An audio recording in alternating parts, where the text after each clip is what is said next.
So welcome everyone. We are together again for the next dive with Polly. Thank you for being with us. So we're renaming ourselves with our profile, our type, and the gate our conscious sun is in. So for Yarrow, it's 17, Jean Vivi, it's 24. Do you need me to say where they're coming off of? That would help me. Okay, so the 17 comes off the ajna going towards the throat. Okay. The 24 is off the ajna going up. You have that gate towards the head center.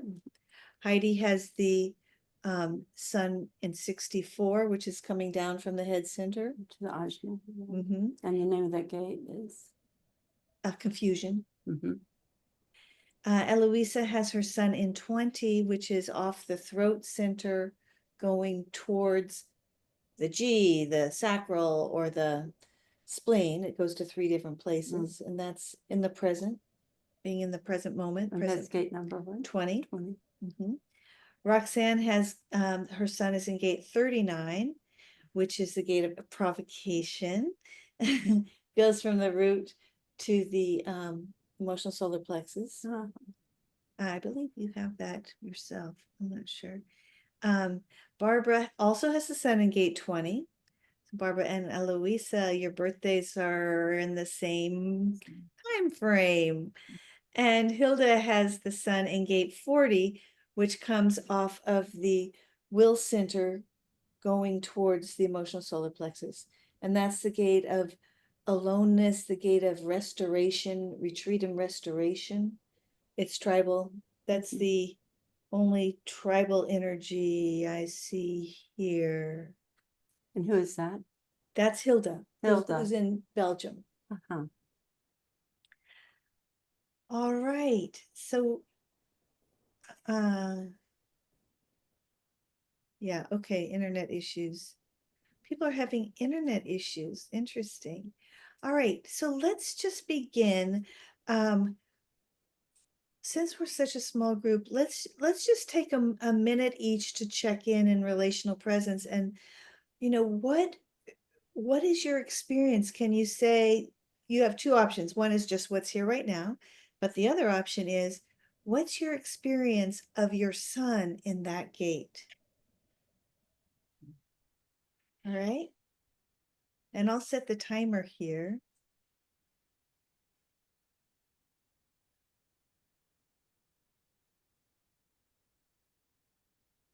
And again, there's no right or wrong. There's nothing.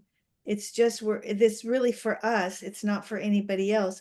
It's for our voice to have a chance to have its time, its space, its yeah, the field to occupy more of who we are.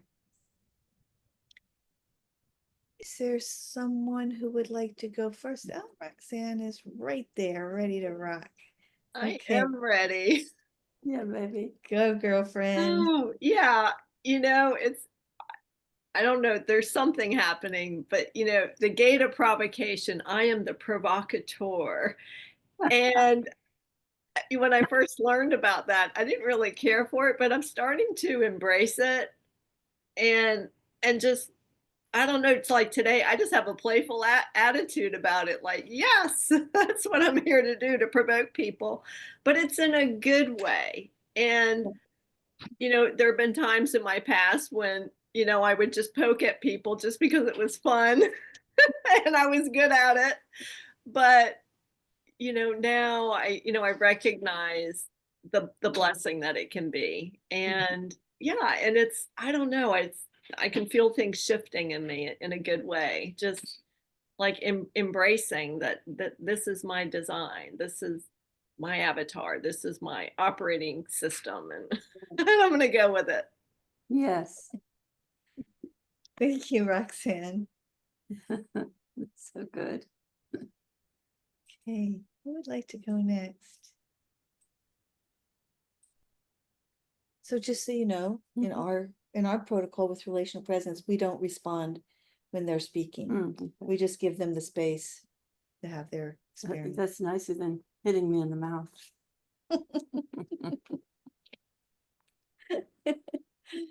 Who would like to go next? Oh yeah, Miss Yarrow. Oh my goodness.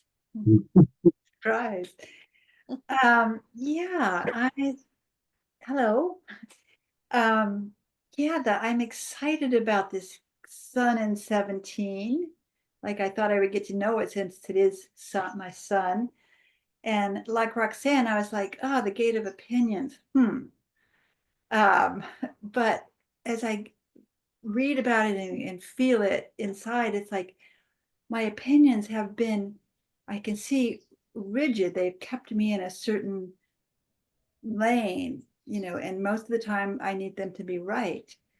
But so to open up to like this spaciousness of like Richard Rudd talks about it, starting rigid and then going to an awakened place. So to have the opinions from a very spacious place is connecting rather than separating, from myself or from others. So I'm really learning a lot. Yeah. Thank you. Thank you, Yarrow. Who's next? Is it your turn? Yeah, Eloisa, then Barbara. Um, I want to just thank Karina for the beautiful inquiry she did during our partner session. And she asked, sort of like my relationship with the 20. And I said, there's always this buzzing of the 34 because I have the 34-20. And I feel that if there's this buzzing in the background all the time. And I said, maybe that's why I like to do centerings when we start a session. And then she offered that I maybe could do a centering for us. And the first thing I did is I stood up and we did a couple yoga poses. And then after we usually don't do centering with yoga poses. And then she said, isn't it interesting that movement grounded and centered you? And I was like, oh. So yeah, shout out. Thank you, Eloisa. Barbara. Hello, everyone. Yes, Eloisa and I share a birthday, so this has been fun. So conscious sun in the gate of in the now, which is very interesting with a totally open head because now is fleeting. The head doesn't recall. The more I read about this and the highest frequency of it in the Gene Keys transformation path is presence, pure presence. And that has felt like a big thing to step into. And yet I have received feedback more and more lately of the presence that I do bring to a space. And it's been really hard for me to feel that or to acknowledge it or to wear that mantle. So that's where my edge is with this energy. I know there's something to it. I need to figure out what's my resistance to fully owning it. So thank you. Thank you, Barbara.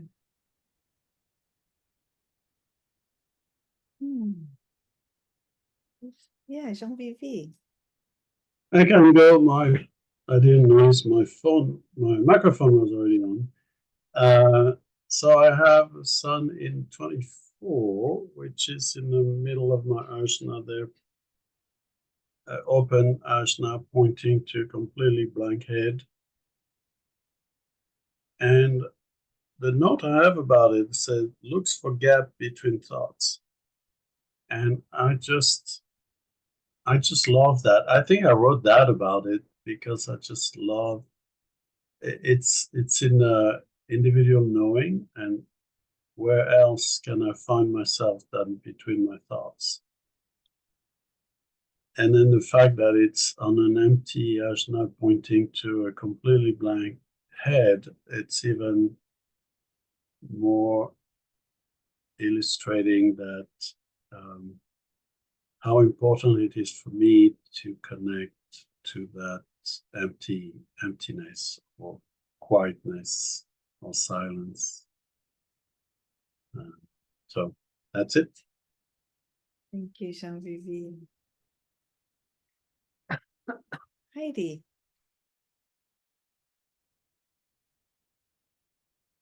My conscious sun is in gate 64, coming off the top of the head, right brain collective. And it's the gate of confusion. And I often feel confused. And I feel confused now. And I have been putting my intention on just surrendering to the not knowing and giving that some space of that. But the right brain downloads, I think they're happening all the time. And I have conditioning that taught me to not pay attention or not trust it. And so I think that's the crawl on my hands and knees back to myself is in trusting what is already there.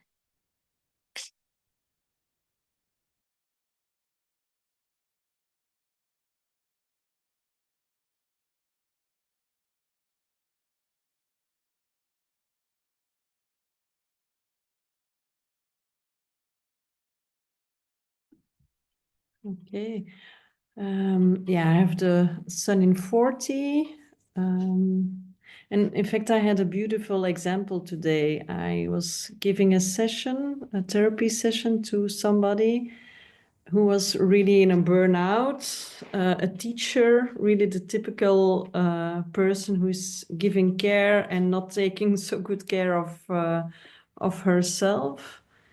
And yeah, it was amazing what happened and how I can just explain how I saw it, giving enough energy to commit and then to go in rest and restore again this energy, and that it's important to give again. And so I really could sense the 40-37 and that I was explaining it. And yeah, she really took it in, and it was beautiful to, yeah, to be in this energy together. Mm-hmm. Mm-hmm. Thank you, Hilda. I'll take a turn.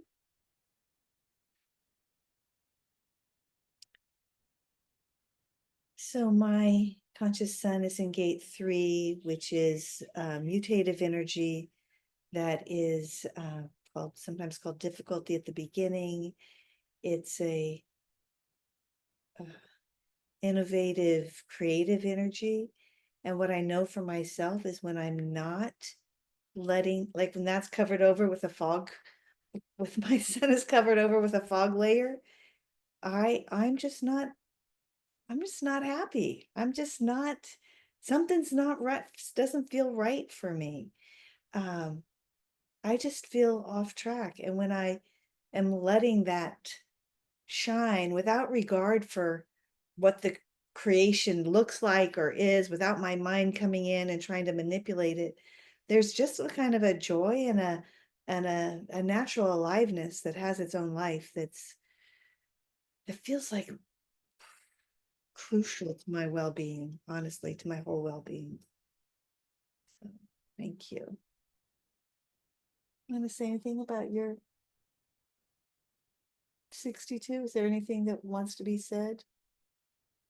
No. So okay, Polly, can you talk about just, I'm gonna just put you on the spot here for a second. Okay. So when you think about awakening and our sun, the planet of our sun and the gates that are in that planet, what does that touch in you, or what comes up for you? Well, my entire love and appreciation for human design is always arising in me, because I think it's so important to clear of the obfuscation to these expressions that are pointed to by the planets in the specific gates. and the design that comes out of that, and so that we are having the experience as awareness of seeing it and experience. I think Roxanne pointed to this as what I have is this is my vehicle, this, and it's to be honored and appreciated. When we feel um, at the effect of, say, a gate or a planet in a gate, then we are not freed into what you just described with your son, what it feels like to be freed into the natural expression of the design that we chose for our incarnation. So I think, and that goes whether it's the sun or any of the other planets, where they are when they're activated, how they're, and to experience them as aspects of your body mind. The open mind, I think, is such a experience of opting into freedom, because the mind has been in the way that I talk about reality, pointing to the fall. The mind just took over and clamped down. And now, like with Jean-Vivi talking about the openness, I sometimes do an exercise in groups when I ask people to just relax and note, where will my next thought come from? And that creates that spaciousness that Jean-Vivi was pointing to. And it's such a great thing. I forget who mentioned that her son was in the gate of now. Eloisa and So- Barbara both had that. Yeah. To realize that actually now is eternity, right? It's not in any way fleeting. It's this eternally now. It's a very profound shift in acknowledging the reality. You know, the time-space thing. There's one scientist that I sometimes check in on YouTube, who says that it's clear that that time is no longer applicable to this reality, and space is soon to go, right? So we have this kind of alertness to a new possibility of experiencing the nature of reality as it is, and as it is connected to us in this vehicle of this avatar that we activate and then express through, and then connect with others through. I love Ra's vision of how each of us is a puzzle piece. And sometimes I feel like in the Sangha here on Maui and in groups that I work with, I feel the puzzle piece coming together. You know, it can, to me, it has that kind of universal tone of like the vault door shutting. It's like, you know, so it's like it's arising in the experience of all of us, dropping the self denigration that creates our separation, and opening into no longer self-judging. We're no longer judging anything, and we feel the oneness of it all. So I love this exercise of hearing about where the sun is located for everybody. Thank you. So thanks, Polly. That makes me think about in relation to our charts, and listening to what you said, Barbara, you know, like with the different planets,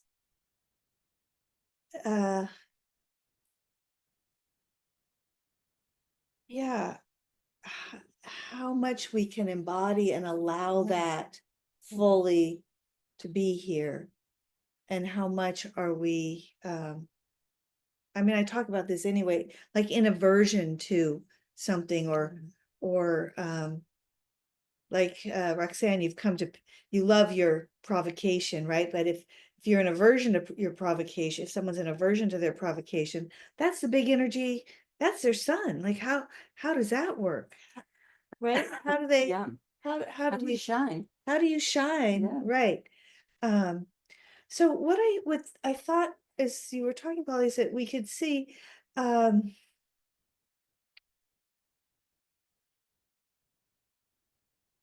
just if you would put in the chat, if there's a planet that perplexes you in relation to yourself, or a planet that you don't know about with yourself. And a gate that, Yeah, well, the planet would be in a gate. that's where you'd see it on the chart, yeah. You see the planet, yeah. Mhm. Mhm. But What- looking to the planet. Perplex, what does it mean? Like Confused or like you're wonder. you wonder about, or you want to explore a little bit more deeply, or you have questions about. So we're in the month of planets, so I'm trying to look at the awakening it. field Okay. through the planets. Mhm.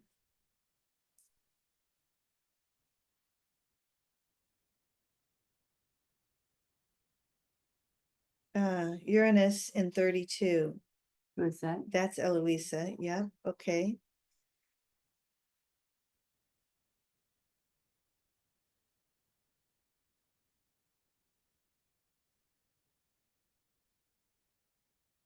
$32. Yeah, 32 comes off the spleen. It's tribal. It goes towards the root.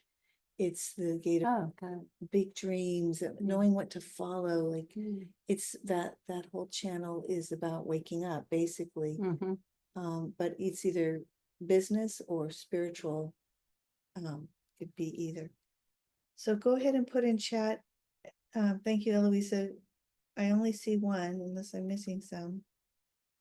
Just to pick a planet and the gate that's in that planet.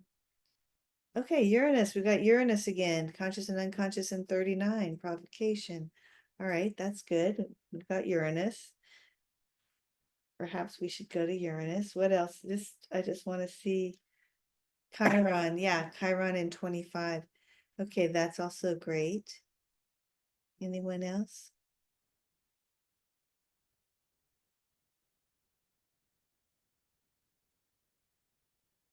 Saturn in 5. Yeah. Okay. That's interesting. Good. Heidi or Roxanne, either of you have a planet? Yeah, Roxanne. You don't know.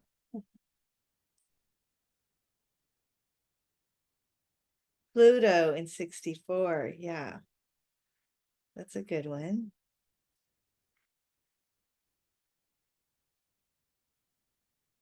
So Heidi, Mars in 52. Okay.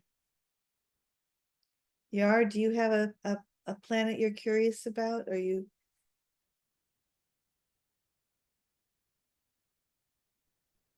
Not yet. Not yet. Okay, good. So, so let's everybody for a moment take a look at your Uranus, and let's rename ourselves with what planet is in our Uranus. What gate? And what gate is in our Okay, let's and I'm gonna you can do you could do both conscious and unconscious if you want. So Pali, you're 23 and 2. I'm just gonna put the conscious first.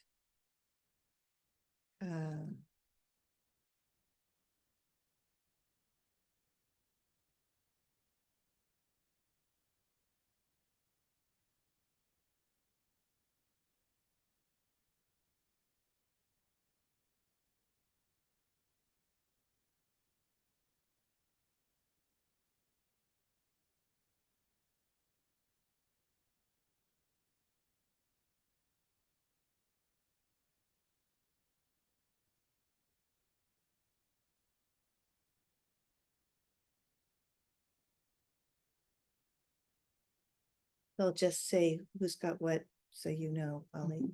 So I've got the 31 and 33. Do you want me to tell you what those are? 31 comes off the throat center, going towards the G. It's collective logic. Heidi has 59, which comes off the sacral. It's tribal, going towards the 6, in the emotional solar plexus, and the 29 coming off the sacral, going up towards the G.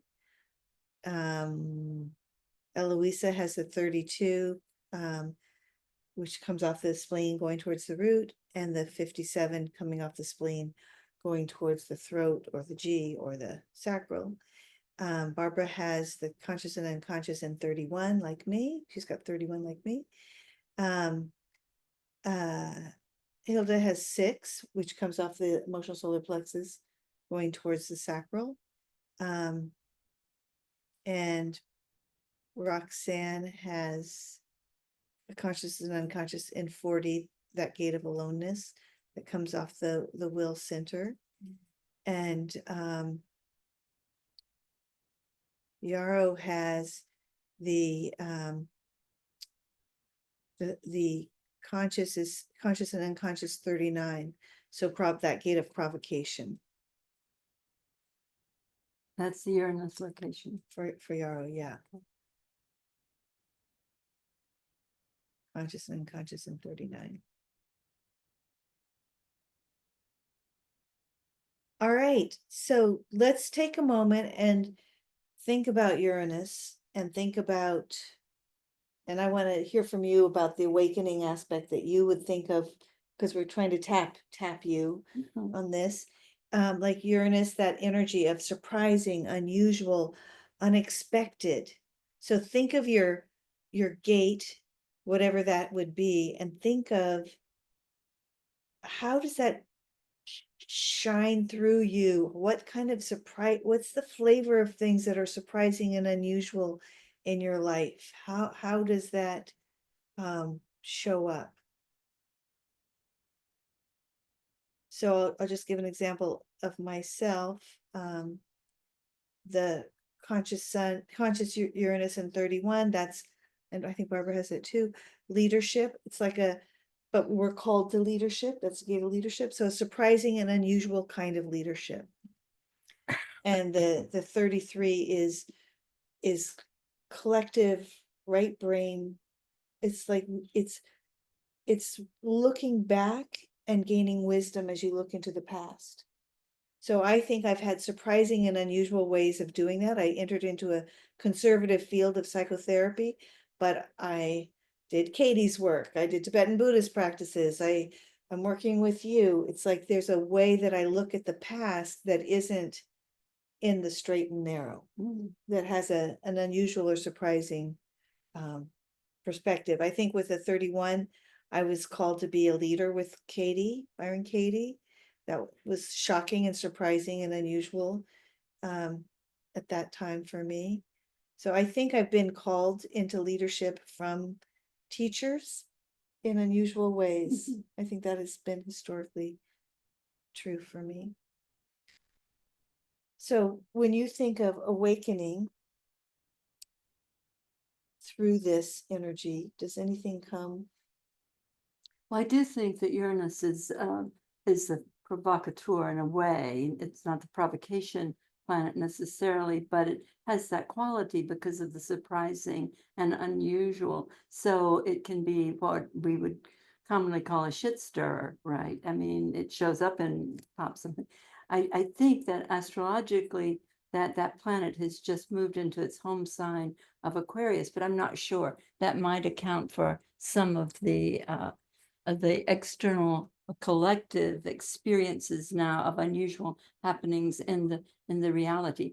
In looking at human design to combine the nature of the gate, what its province is, with the planet that's in your chart in that specific gate, I think that is the art of human design, to be able to see that potentiality, to note in one's own experience how that has been. Is that true? I want to go a little more concrete, Uh-huh. less big picture. Global? Yeah, Less global? less global, More local? more local. So what we're looking for is how do we get the rubber to the road for ourselves? Well, I think that is how you do it, is that you have to see you have to see, where's my Uranus?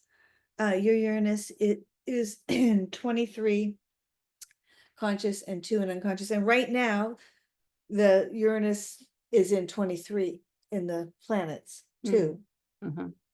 So you've got it in your birth chart, and right now it's in And the 23 is 23 is articulation, right. right? It's that freak genius, like articulating Right. things in unusual and surprising ways. Right. Yeah. So that's been that's been one of the gifts that I've had, is to be able to articulate in unusual and surprising ways, or to articulate unusual and surprising information. Right. And so it's like, how is that operating? And I don't know how much more local I can be without specifics. What's I mean, that's my experience. Yeah, okay. Yeah. So if we're talking about awakening and we're talking Right. about letting that light shine through, Right.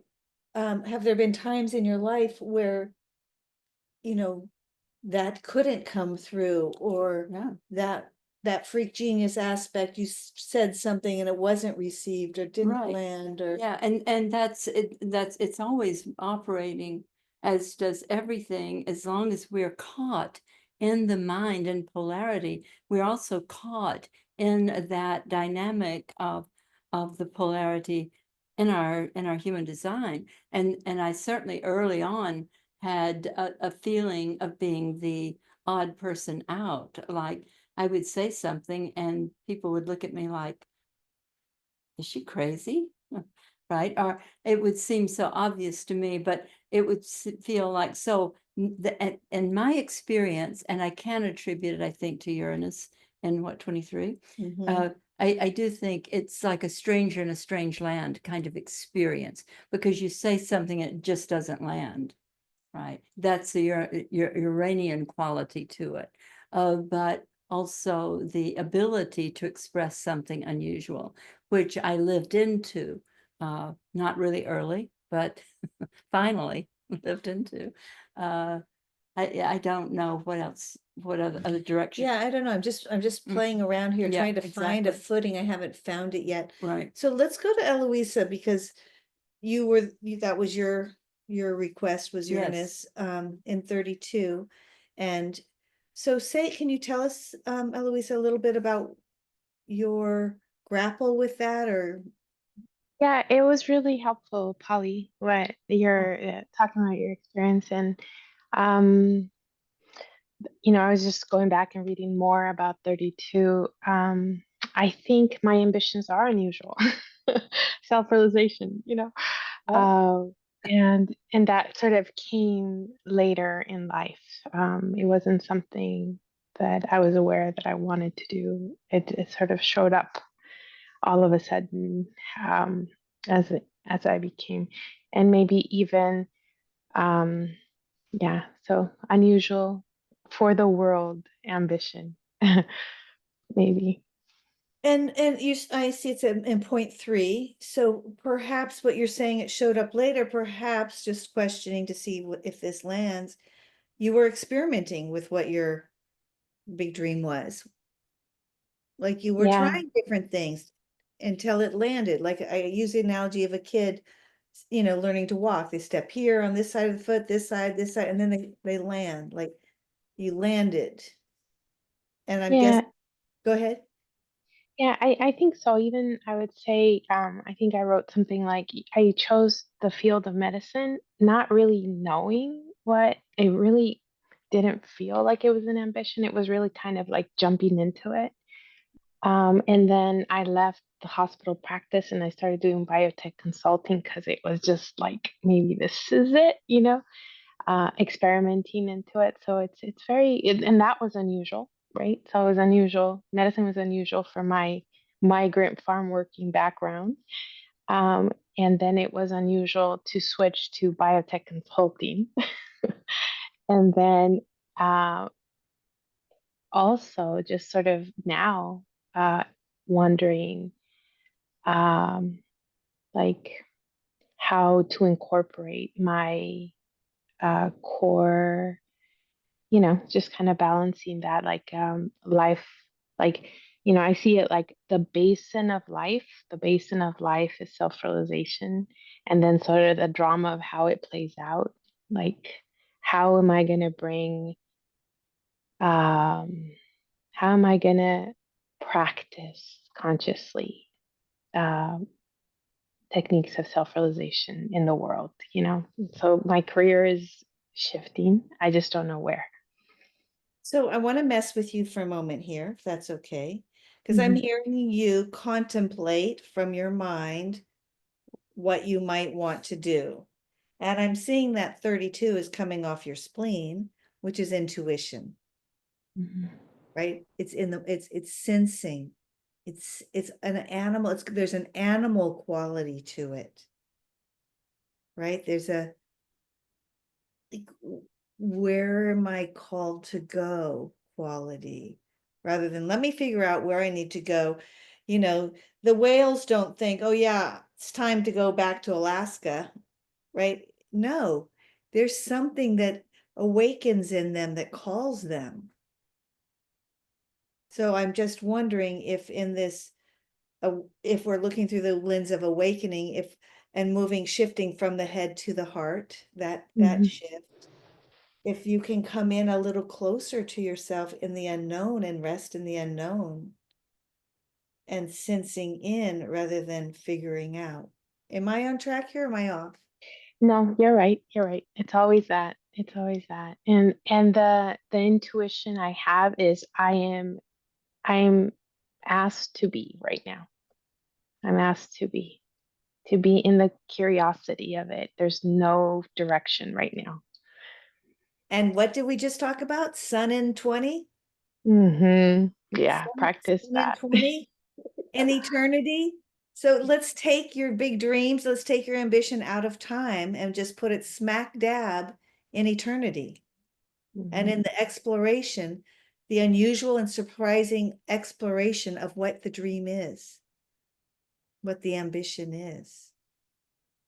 That is what you're about. Not the end result of it, but the living of it, letting yourself be lived through it. Yeah, beautiful. Timelessness. Like it's time, like it's always now. It's always Yeah, now. that's right. It's not a future, this is not about a future thing. Figuring it out so you've got it for the future. And that's unusual. That is unusual. You're right. Very helpful. Thank you so much. Yeah, that's beautiful. Yeah, and then you've got I'll just say, since we're here, you've got that surprising and unusual, well, you've got gate 57, intuition, right? Surprise, again, coming off the spleen. Hello. So surprising and unusual intuition, right? That makes sense to you. And it goes to the 20. Yeah. Yeah, it goes to the 20, right? Yeah, so in the now, present moment. And I've got the 54, 54, 32, 57, 20. Just be in the now, girl. Be in the now. Dang. Okay. Yeah, your power is in eternity. Yeah. That is the coming home to the awakening, right? Really, exactly. Thank you. Very cool. Thank you. Anybody have any thoughts or questions about what we just did with Eloisa?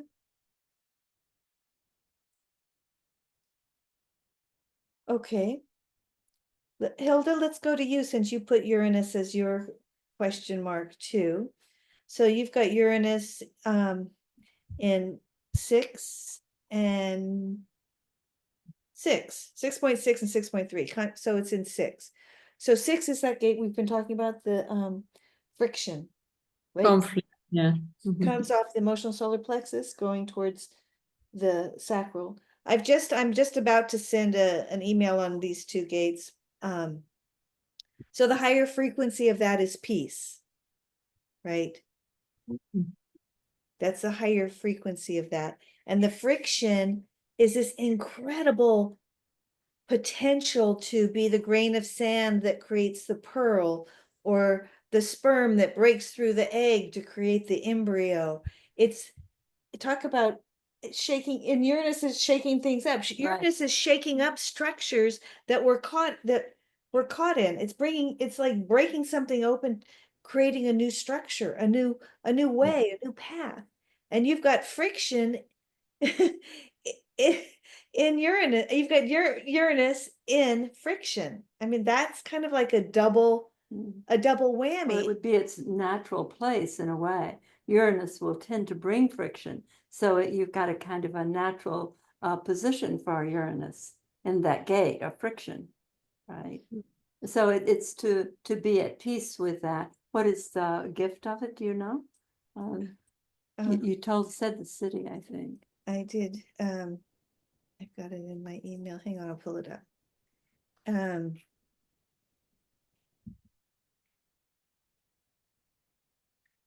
Yeah, it goes from conflict to diplomacy to peace. And here again, you'll see it in my email later today, but it says, every human being is emotionally vulnerable until we drop our protective defenses. The defenses form around our heart, and as long as our hearts remain defended and closed, they can't heal. So this 6 has to do with it acts like a diaphragm. It either opens or closes, letting people in or not. And if we think of you as the 8 on the Enneagram, right? And the 8, when it goes to its heart, it goes to 2 and it opens its heart and becomes really receptive, right? So you have this potential to be open-hearted and open-hearted in the face of friction, open-hearted regardless of what's happening. Does this make sense? Yes. Hey, Robin, yeah, Hilda's my partner this month, so I've explored all her planets, and it's been amazing. And this is just a thought I had. Having surprising, unusual. I mean, to me, it's almost like a superpower, because it would seem to me that she's comfortable with friction, which allows her to be a true peacemaker, rather than like a people pleaser or afraid. I mean, because I don't have that gate, so I tend to like avoid conflict or whatever, but like it seems like she'd be okay like getting in there and being able to come to like a place of true peace. Yeah, and that's why the gift is diplomacy, right? That's what you're pointing to, Roxanne. Okay. Yeah, that her higher expression of that friction is to be able to maneuver or to dance with all of those, what might be for somebody else feeling like difficult frictional aspects. And what you don't know is that Hilda was a police officer at one point. Yeah. After studying her chart, I think Hilda's a rock star. Totally. But let me just clarify one thing for you in this context of awakening and the chart, because we don't want to assume that because someone has friction in their chart, they're comfortable with it, right? You don't want to assume that, because it's on that duality, it's on that spectrum. They might not be comfortable with it, or might not be comfortable in certain circumstances. She might be fine with friction out as a police officer, but in her home with her partner, that might be scary, for example, right? There might be different places that the awakening isn't allowed because it's caught in duality. In the wound. It's caught in the wound, right? The heart can't open. The heart's not open to whatever the friction is. And it could be, so it's more about being curious about where does Right. she feel this and where Yeah. is it maybe not allowed. It's Sure. fine. Yeah, I appreciate that reminder, because when I did the homework, I asked open-ended questions, and that's what I appreciate about the way we're learning how to do sessions with people, is because it really does allow for more of an exploration, and that the individual being able to see for themselves. Exactly. And for us to gather information too. We Right. don't know. We don't know Hilda's experience with friction. No. We Yeah. just don't know. Right. Yeah, And I think for me that my experience, just from having explored her chart and her planets, is seeing the potential that's there. It's like, wow. Yeah. Right. Yeah. Right. If we're not caught, as Polly's saying, if we're not caught in duality, the potential of our charts, the entelechy of our charts is crazy. Every chart. Mhm. It's bonkers crazy. So I just want to Yarrow, please just let me do this for a moment. Because your Uranus is in 39, which is also kind of a provocation, right? It's a little like friction in a way. That Hilda's is more tribally based. That's tribal energy. Yours is more individual knowing. But it is about waking people up by pointing things out. It is about provoking people to wake up in a way. It's so there is a parallel to Uranus. It's like it's doing a Uranian thing. Like It always will. right. Mhm. So I just want to check and see if there's anything that I'm wondering if there's anything that you resonate with that or how that might show up for you. It's difficult, I would say. You know, there's difficulty in having that. I don't know. I haven't come to peace or how to provoke with awake awareness quite. Or, I mean, the closest I came when I was thinking about provoking is when we were in Iowa and I said, let's move to Hawaii, just out of the blue. It provoked you for sure. And it provoked the field, like, you know, provoked like something needs to open. And I don't know if that's a correct understanding, but I think that's a really good understanding. Yeah. And I guess what I hear what you say is it's hard. I'm guessing you're thinking if you're using provocation for a result rather than, you know, with a concern for a result, that's when it would be hard rather than when it's Well, you'd be trying to get something. exactly Yeah. or avoid something. Right. Maybe you have a provocative response, but you don't want to get the feedback that you're going to get from it. well, yes, I know it didn't work really well with my mother. For instance. Just didn't work. And plus you're a projector, right? So that, can Yeah. you see the layering? It makes it a little bit more Tenuous. tricky. Mhm. How do you let that energy come through? Mhm. Because Mhm. it's a gift. When Yeah. you come into a group and when you speak your truth, it shifts the energy of the group. But if you're afraid of that provocative self, Right. I think that there is, I can feel the wounding there because I feel the impulse. Right. So, and then I, kind of, there's an inhibition of it, or there's a, Right. but when it comes out, it's like Roxanne, it's like, it's cool, like it's Yeah.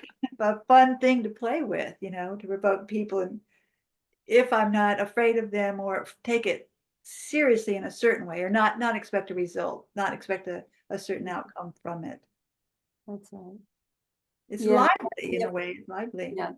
The awareness of the arena in which the wound starts to be activated, whether it's with this gate, this Uranian energy or not, is to be be aware of what's operating there, so that you can either do the work as if it's a trigger, or you can at least shine the light of awareness on it. And my shortcut for awake awareness is when you're triggered, instead of doing all 6 steps, excuse me, if you're familiar enough with them, the triggering is the acknowledgement. I know what that is. In other words, I know that's a wounded experience, right? I know what that is. And then you can collapse the next 5 steps into the conclusion. And I know who I am. Because as we come into the territory, into the area in our own experience of our awakeness, that's to be acknowledged. We don't want to be dedicated to believing that this whole frigging lifetime is about waking up. It's about living awake. And that's the opportunity we have. So just to recap, when you have a trigger, if you just say, I know what that is, I'm triggered because that's the wound. And then in that light that reveals that awareness of what's actually going on here. It's not about them, it's about my woundedness. And from that place, remind ourselves of our true nature. I am the awake awareness, right? And that will begin to clear the lens of perception, right? As viewed, so appears begins to come into clarity. The view starts to be cleared. Yes, thank you, Paul. Then I can see that, you know, then my design, my vehicle can enjoy provocation almost, or just express provocation. And, you know, when I think of the 17, the sun is 17, I think I've been holding it kind of rigidly or in a contained thing to try to manage it, but it doesn't need to be managed, really needs to be expressed. Yeah. Yeah, and one other piece that has occurred to me during this conversation is that it's really imperative that we are acknowledging, at least remembering, that when we open to the gift, that we are the ones that receive it first. It goes out naturally. We don't have to I've never had to make it happen that I get to be the teacher that I am. Once I received that gift of clarity on my own side, then it began to be revealed and experienced in what we call the external reality. Yeah. So we're receiving the gift of our clarity. We're receiving the gift of waking up. It's here first. And from this place, we naturally express into what looks like a 3D reality. Quantum vertigo is happening. Yes. So I'm a little blown away here for a second. I just want to slow some of these pieces down. So one piece I heard, and I want everybody to, like, you know, see this, is that you found a trigger, right? You found a trigger when you looked at Uranus, and like it's hard provocation. There's something there that's it doesn't have its own life that you're in the witness of and enjoying and appreciating. That was the first thing. So for all of us, whatever planet it is, this is what we're looking for. Where are we not comfortable with that energy? Where Barbara spoke about, you know, being presence, emanating presence, and not having, not really claiming, like getting comfortable with that. Like how do we get comfortable with these energies that are in us and alive in us? How do we rest in them and allow them? So wherever there's a trigger, that's gold, right? This is gold. The second thing I heard you say, well, three things. Wow, living awake. Was that cool or what? Instead of waking up, we're looking at living awake. Waking up is still a to-do for the future. Now this is it. Living awake is what we're looking at. And where are we not living awake? Yeah. For us to look through that lens. And the third thing I got, Yar, was, you know, can this, like, it starts with, when you said it starts with us, can you allow the provocation, yourself, to be provoked Exactly. in unusual and surprising ways? Can you allow that? And then the natural Expression. overflow of Yeah, that, exactly. the tube torus of that, Yes. like you're grounded in it. It's like Uranus has got some substance and some life. It's not a doing, it's a aliveness. It's a Yes. living awakeness of that planet through that gate. Yes. Wow, Yeah. Yeah, thank you. that's very cool. Very cool. Thank you both. Thank you, sweetheart. Yeah. I also got something from this that I thought was worth recapping, where Polly said you can collapse the steps and go from the trigger to the and what that stirred in me right away is I need to practice so that I know what it feels like to be awake. Like to do because I can't skip unless I can get to the Yeah. feeling of a Good notice. Thank you for that, because it's important not to collapse them. If you need to find the wound, look at the conclusion and go through the forgiveness. You know, the collapsing can happen when you can't have the time, maybe in circumstances where you get triggered, maybe at the grocery store or something. And later that day you have a little respite and you can look at where did that come from? What is that early memory? What was that conclusion? So that you're not skipping over any of the gold of the origination of that woundedness. That's really an important piece. We start to be able to collapse it when we are more and more seated in our true nature as awareness, you know, and what that's experienced as is having a function, having a body-mind unit, having a particular way of being in this 3D reality, but not being believing that I am that. And so it's the distinction. What happens when we wake up is that the me, person, ego is just simply dispelled. It was created out of a distortion field. And so that me is what falls away. And whenever that me is not operative, you're awake. And that may be true for everybody on this call often, a lot of the time, right? When you're not caught in a limitation, in a me persona, that means that you're not good enough or that they're fucking with you or whatever. You know, it's like the me is just going to be more and more let go of. And pretty soon it's not operative anymore because it was made out of something that was unavoidable, but never true. That conclusion. Yeah. So would you go ahead, Eloisa? And one of the reasons that stood up for me so much is because I have experience being able to collapse it, but not always. And there's this feeling of repression or suppression of not true, not being in like that. There isn't a true shift. Like there's a made up reason. I don't know. The feeling doesn't.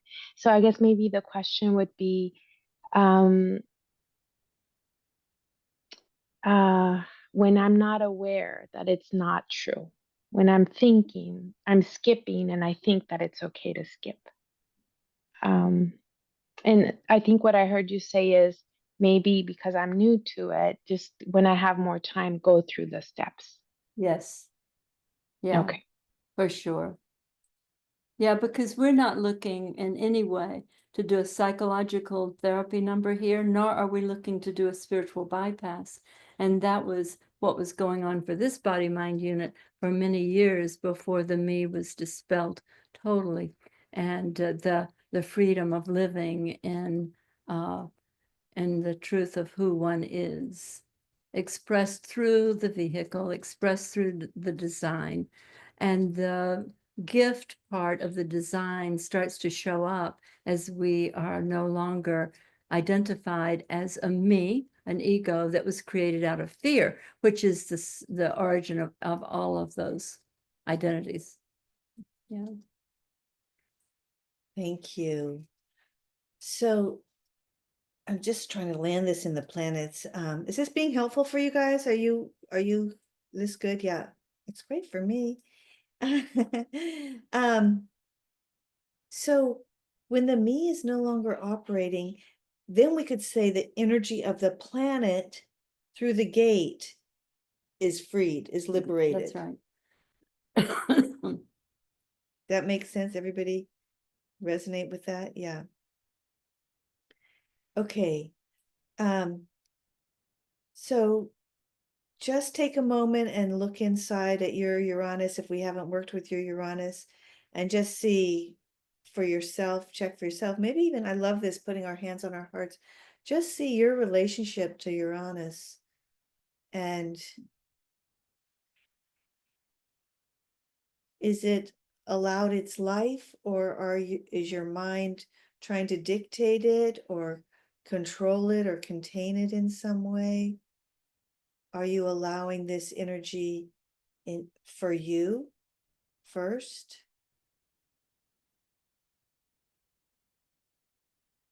Can you open your heart and welcome it in curiosity and wonder?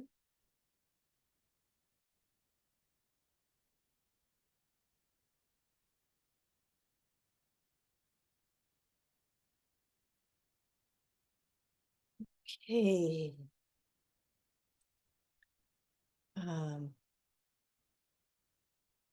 I'd like to look at Roxanne Pluto 64 for a moment here.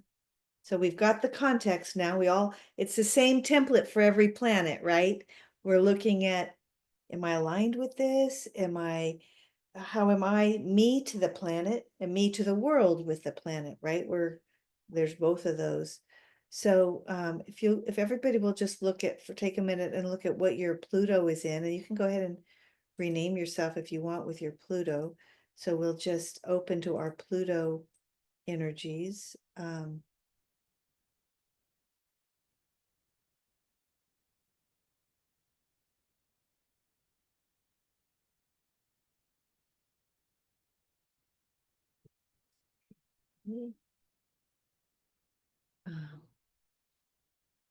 You are in 56.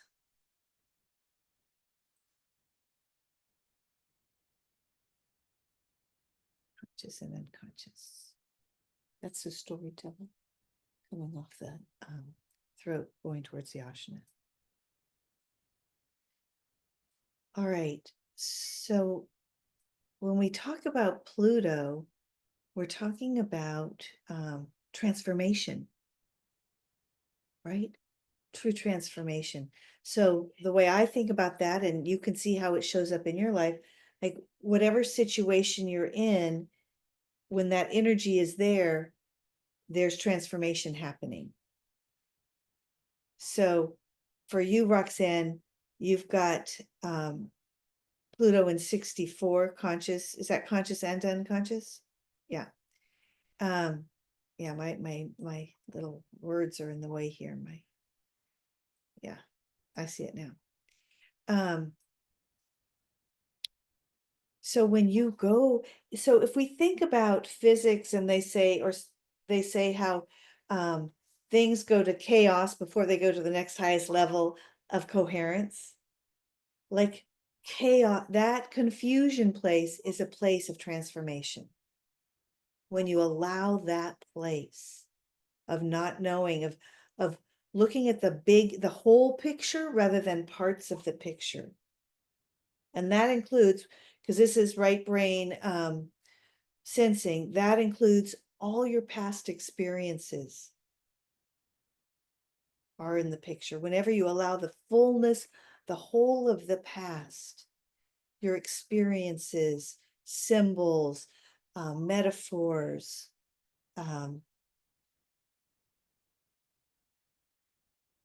is this making sense at all to you? Not yet. Not yet. Yeah. What gate is 61? It's the gate of confusion, Mhm. and it comes from the head Head. going to the ajna. Uh-huh. Now, okay, so I'm just going to share the thoughts I'm having right now about it is, that confusion, I see it as propelling me to find answers. And is it in the seeking that I have the transformation, or is it in sitting in the confusion and just admitting I don't know? So I'm confused. so the 64th gene key is the last of the gene keys, right? It's like the end of the cycle. It's kind of the end of the cycle before we come back and go through the cycle again. It contains all of the gene keys, contains all of the gates or the gene keys in it. So Richard Rudd calls this confusion to imagination to illumination. So think of that right brain more in the imagination. That's the symbols. That's the, and it's not that you're looking for answers, it's illumination. You're looking to see the whole picture. The left brain is more looking for the specifics of the answers, the logical answers, what's next. That right brain is like, let's light up the picture and see the whole picture. It's like those magic eye pictures. Do you remember those books that we used to look at where the image would then just sort of, you would relax your eyes and then the image would pop out kind of. Yeah, it's that level of allowing, I think, that gives you the coming together in some kind of order that would look like illumination, that would look like, what was the second of the gift? Imagination. Yeah, that you get the informing of the potentiality of this, what looks like a mishmash maybe, but then it just arises, it pops, in other words. Right, yeah, and it's not something I can make happen. It just, No. and maybe I get what you're saying, Polly, and I think me trying to understand it is Counterproductive. getting in the way. It's like, okay, right. So if you look at I don't know much about your story, but I know a little bit. If you look at the situation with your cousin, right? You can't figure that out. Right. The transformation comes from allowing the confusion of it. Okay. Letting you. Yeah. So yeah, I just allowing the confusion and just trusting the answers, whatever answers I need, illumination I need is going to come. Exactly. That's right. That feels good. That feels expansive. That's illuminating, isn't it? Yes. It is.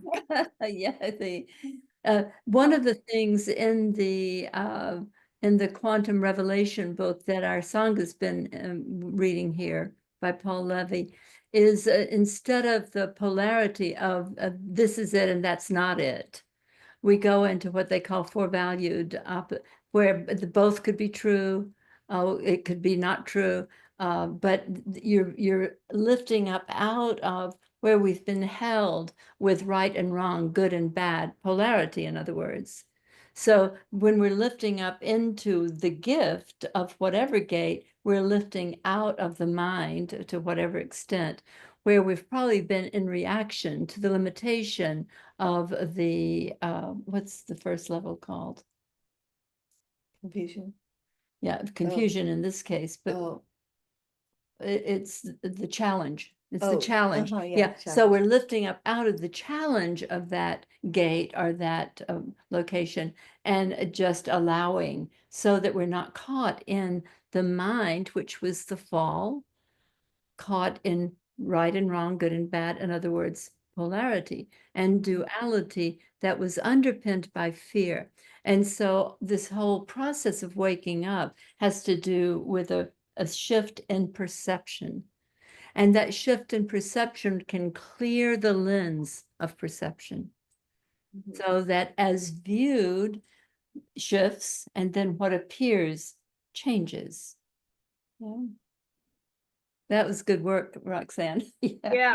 And, and I was listening to a human design podcast, and they were saying something about how, well, anyways, I can't remember what they said, but it made me think, like, if I notice confusion, that's actually a gift, because it's sort of like I don't know what word I'm looking for, like a preview of illumination to come. It's like, oh, I'm confused here, that the universe is going to illuminate me in some way. And so rather than struggling with it, I can see it's like, yeah, it's sort of like a, what's the word I'm looking for? Do I know? It's sort of like going to a fortune teller who says, this is going to happen. And it's like, okay, I've got this confusion. And yeah, so I can see that more as a gift. It's like, okay. But It's it can be letting- sort of like sitting with a koan. yeah, Yeah, that allowing that, right. get your mind's hands off it, kind of. Yeah. Oh, exactly. Oh, yeah. Yeah, it's like Polly, remember when I was studying A Course in Miracles? Oh my gosh, like that book made no sense. And so I would ask Spirit, I was like, give me the direct experience because Right. my mind couldn't make sense of it. And I would get the downloads or whatever, it would come without my hands on it. Exactly. Exactly. Yeah, so it's the same thing. Yep. Okay. Good work. So I just want to point out that Eloisa pointed to mindset, looking for mindset rather than answers, and it does hook up with the mindset gate. And when you are in the right mindset, you can see the confusion clears, right? So that's kind of what you're saying, Roxanne. Like when I'm in that place of give it to me, I can't figure it out, give it to me. That is the correct mindset, that surrendered mindset. Yeah. Now, I want to just point out that Yarrow has gate 4 in Pluto, which is the gate of answers and left brain logical. So it's kind of the opposite of what you've got, right? So transformation happens for you, Yarrow, when you're looking to the future and looking at, well, what's the answer here? What's the next step here? What's the answer here? And it's not like an answer like that's the end of the story answer, like this is the Like next step. yeah, it's more like, I'll bring up the Gene Key because I love how he does this. He says it goes from intolerance to understanding to forgiveness. It's kind of like forgiving dualism, right? Because the answer thinks it knows the end result, but that is not it. There's intolerance when that rigidity you were talking about. That's not where the transformation happens. It happens in maybe even seeing the multiples of answers. I don't know, but I'd be curious to hear as you explore it, what you discover in that. Just an aside, we're also listening to this man, David Clemens, in talk about the quantum and his experience, and he said something yesterday that, like, the whole field. He explores planetary information and things like that, but he said the whole field is informing you. So it's like the answers are everywhere. It's to just like to tune into not having to have the answers because they're there. Something like that. Anyway, it felt really relaxing to my mind. Yeah. Right. And you would resonate with that with Pluto in 4. Right. That would be like highlight, answers are everywhere. Don't have to worry about getting an answer. They're I know, here. I knew exactly what he was talking about. It just landed. So, yeah. What is the city on that one? The city is forgiveness. Right. And so it just opens you up because what forgiveness is the opening into the field of allowing. Right. And so that's what happened to you. That's great. Yeah. Yeah. Thank you. Thank you. Thank you, Yarrow. So, Hilda, you were curious about Chiron in 25. So before we go, let's just put our hands on our hearts and think about where Pluto is, which gate Pluto is in our charts, and just check and see, how are we in relationship to Pluto and this gate? Are we fighting it? Are we embracing it? Are we allowing it its life? Where are we? And it doesn't even really matter where we are. It's just that we can see where we are, that we can see how this energy is playing in our world.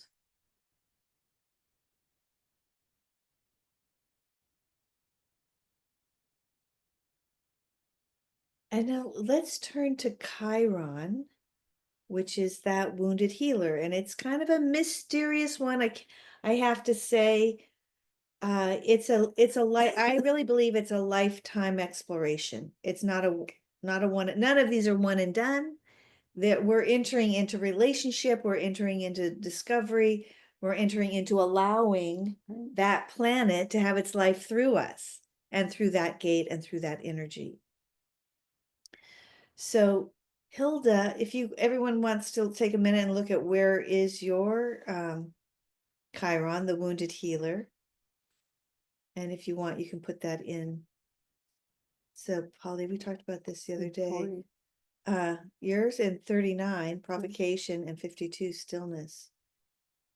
Remember we talked about that stillness and you sleeping? Right, leaving the community when I was 50. This Chiron return. Mhm.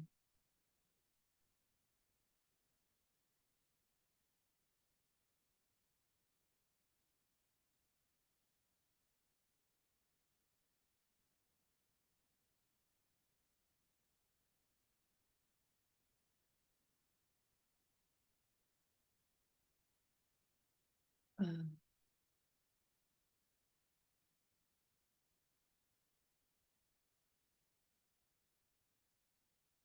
Okay, I have a question. okay, let's hear it. So so my Chiron is in 39, right? Conscious. That's where the sun is right now in the gate of provocation. No, sun is in gate 36. Oh, okay. But when the Crisis. sun is in 39, is my Chiron activated somehow? Your Chiron is always activated. It's Oh. always, it's not a planet in the same way. Right, I know. But it's always, asteroid. it's always Mhm. in your influence, field of influence. But is there when the sun is in that same gate as the Chiron? Yeah, Or so, anything out, any of the others? right, so that's what we call the exploration. For each person, it's gonna be Got it. different depending on their wounding, Mhm. what it's gonna hit on and how it's gonna Right. show up for them, Good. right? Does that make sense? You guys all following that? And is Chiron always in a gate you don't have?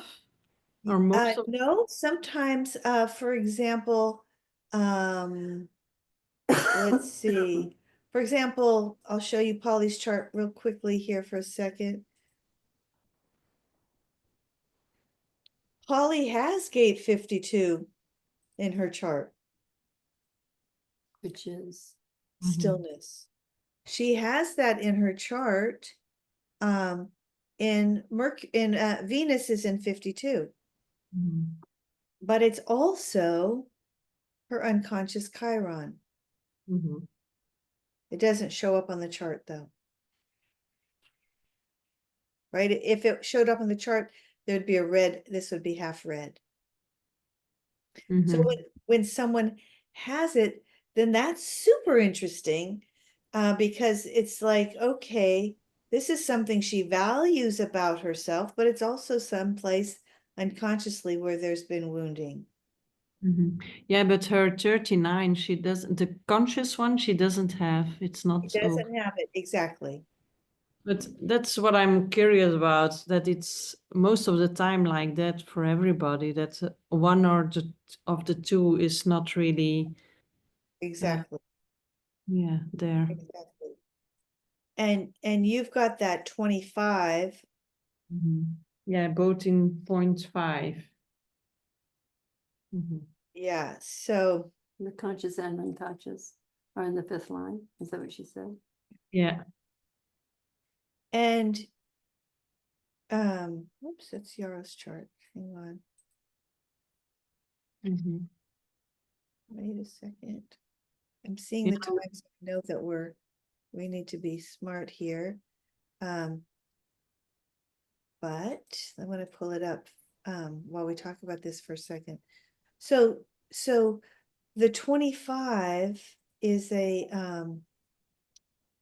it's individual circuitry. Oops, can you guys see that okay?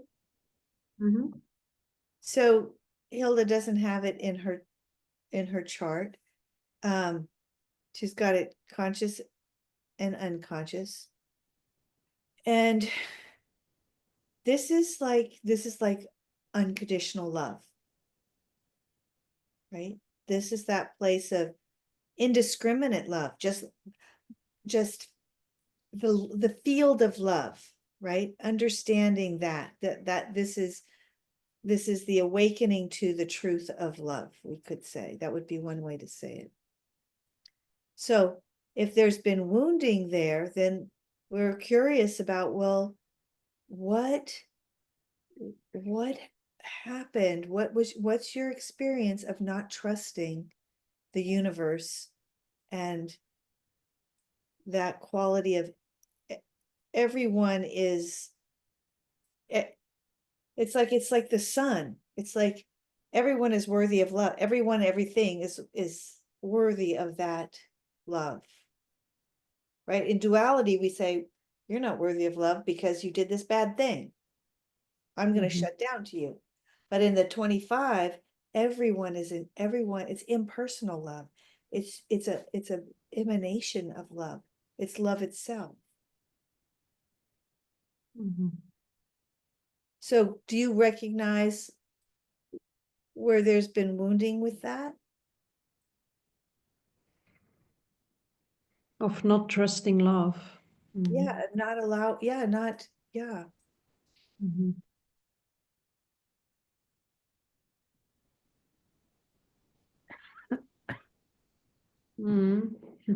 Yeah, yeah. So again, what Richard Rudd says is constriction, acceptance, and then universal love.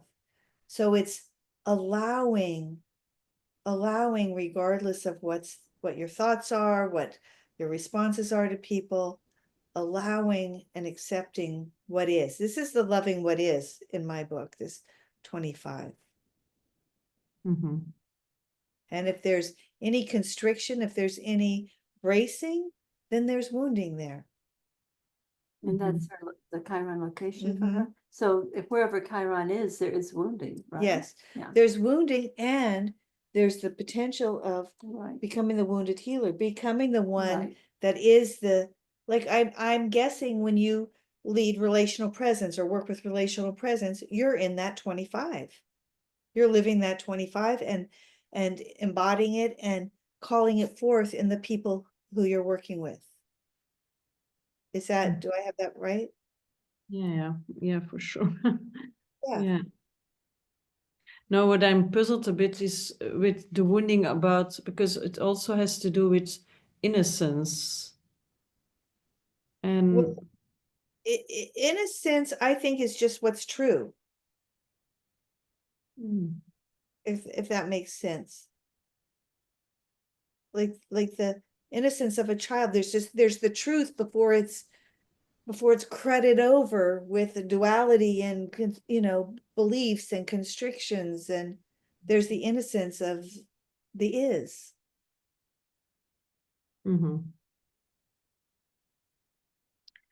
yeah, the open, like an openness in believing and being, and that's It's, in it. it's beyond believing, it's the is of it, right?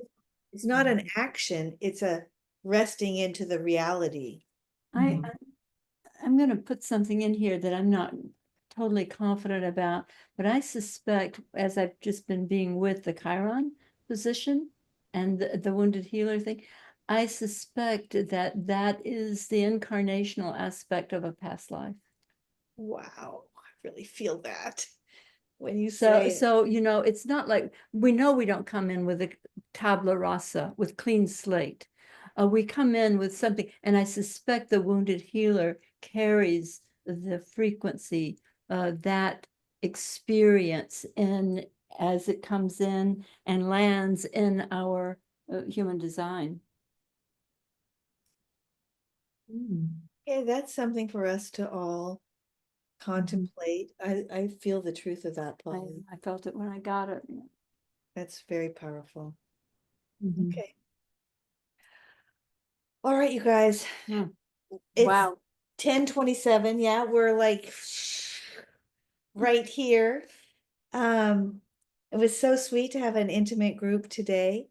Let's just go around and say an aha or a takeaway. What's here for you? Just a sentence as we complete. Roxanne. Lighthearted. Thank you. Hilda. Peace and unconditional love. Barbara. Fully present in the love. Fully present in love. Eloisa. Deep waters are calm.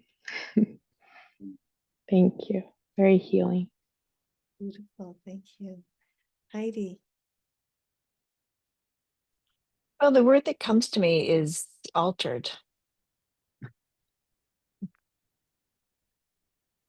That's a good one. For me, it's living awake. My bells are like ringing with that, living awake. Yeah. And you? Jean Vivi took off. He took off. He Yeah, departed. and yeah, it's just the happiness that I experience with willing connections. You know, I always say we had a date, all of us who are on this journey together, and we've kept our date, and that's the adventure and the fun and the potential of a new heaven and a new earth. Thank you guys so much. Let's just put our hands. Wait, I didn't say mine. Yarrow. I knew there was somebody out. I'm going to steal some words here. I feel altered lightheartedness. Yeah. So thank you. Thank you for speaking out, Yarrow. Yeah. Yeah.